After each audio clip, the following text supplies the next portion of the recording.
আসসালামু আলাইকুম। হ্যালো ভাই, এখন প্রবলেম হয়েছে কি, একটা প্রবলেমে আছি।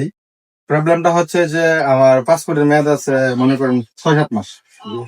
এখন বাংলাদেশে যে আমার আইডেন্টি কার্ড আছে, আমার আইডেন্টি কার্ডের নাম হচ্ছে একটা, আর জন্ম নিবন্ধন তো হবে না, কারণ যেহেতু আইডেন্টি কার্ড হয়ে গেছে।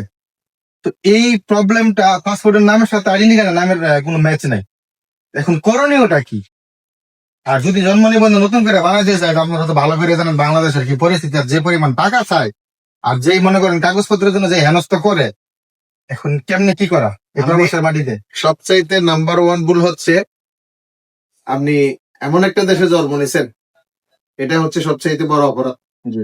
আপনি ওই দেশে ওই দেশে গিয়ে কেন জন্ম গ্রহণ করলেন? নাম্বার ওয়ান ভুল। দ্বিতীয় নাম্বার ভুল বলছেন আপনার জন্ম নিবন্ধন পাসপোর্টের সাথে মিল নাই, আইডি কার্ডও মিল নাই।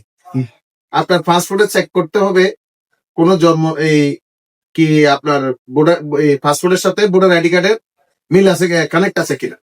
যদি কানেক্ট না থাকে তাহলে একটা ব্যক্তিগত নাম্বার আছে, ওই ব্যক্তিগত নাম্বার চেক করলে আপনি বুঝতে পারবেন এটা অনলাইন আছে কিনা। যদি অনলাইন না থাকে তাহলে নতুন একটা বানিয়ে আপনার ইউনিয়ন পরিষদ থেকে আপনি বানিয়ে আনলে আপনি কি পাসপোর্ট করতে পারবেন। আর যদি অনলাইন করা থাকে, সেটা যদি মিল না থাকে তাহলে সেটা সংশোধন করতে হবে। এটা কোথায় থেকে করছেন সেটা দেখতে হবে আগে। সবকিছু মিলিয়ে মনে করেন আগে অনলাইনে চেক করতে হবে, তারপর আপনাকে আমি পরামর্শ দিতে পারবো।